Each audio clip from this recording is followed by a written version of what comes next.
Welcome everyone, this is the final score review for Battlefield 3. This is the best looking first person shooter to date. The lighting, smoke, and fire effects are just stunning. The guys at DICE have shown that they had put in the effort to make this game visually appealing. How can this be, you say? Check this out. Look at this skyline. Yeah, that's what I thought. Now I'm not going to bullshit you and say that it isn't without some problems. There is some screen tearing and some pop-ups. Adaraz thought the way the motion capture played was some of the best he has ever seen. The way the soldiers leaned from a sprint showed him the attention to detail that went into making this game look real. Musically, there isn't much to Battlefield. There is a lot of ambient sounds and it comes off as a little dark. At least, that's what Adaraz told me. I wasn't paying attention. It was hard for me to hear the music. It sounded distant and never drew me in. Where the game really shines is in the sounds of war. Explosions? Check. Gunfire? Check. Buildings crumbling before you? Check, yeah!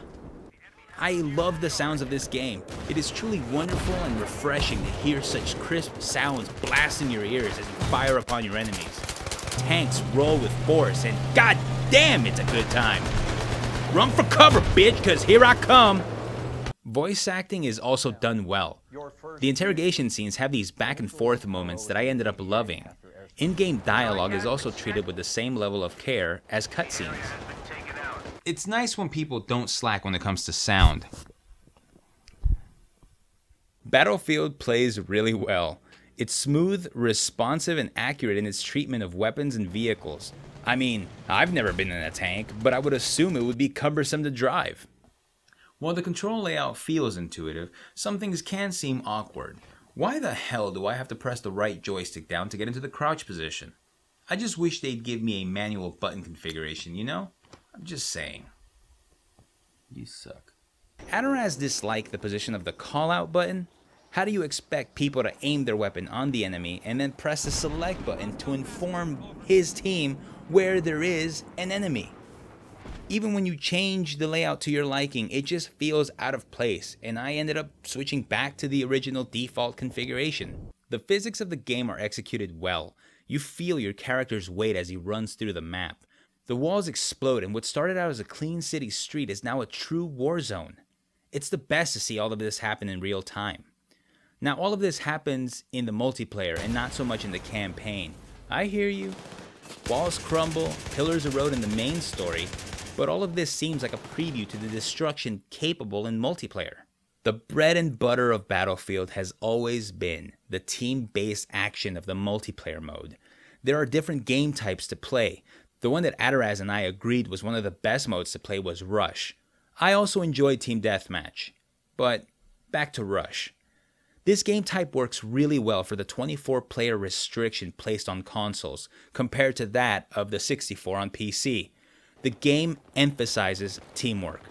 You can't succeed without working together to capture the two objectives on the map, so don't expect the run-and-gun play you might be used to in some other first-person shooter. Those looking for a nice break in squad-based games might enjoy Team Deathmatch. The only problem that I had with this game mode was the random spawning. It sucks. You end up respawning in front of the opposing team, who end up killing you immediately, and that's frustrating. While multiplayer is fun, there are two things against it. Communication.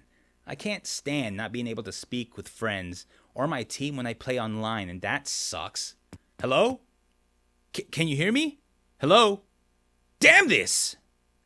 I tried different things from making my voice over IP public and switching it back and forth from squad to team and back again. That's all I can stands, and I can't stands no more. For those of you who don't get the reference, suck it. And can you please stop with splitting my squad up when we enter a match?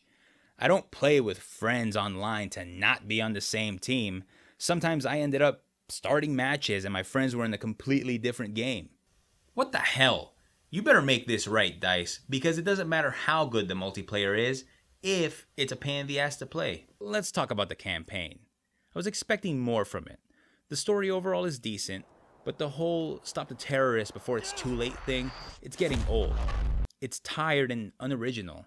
They are beating a dead horse on this. It felt like I was at a shooting gallery and all I had to do was knock down the targets to win the prize. Step right up, take out the terrorists and win! It's annoying when your AI squad doesn't help you and the enemy focus all their fire on you. Don't just shoot me! God damn it! My whole squad is here! In the end, Battlefield 3 is a mixed bag. While the main campaign is decent, it's in the multiplayer that the game truly stands out. The squad system in Battlefield adds a level of strategy that will keep you coming back for more. The final score for Battlefield 3 is 8.6. Don't forget to check out finalscoreshow.net for full reviews, videos, and hot chicks breaking shit.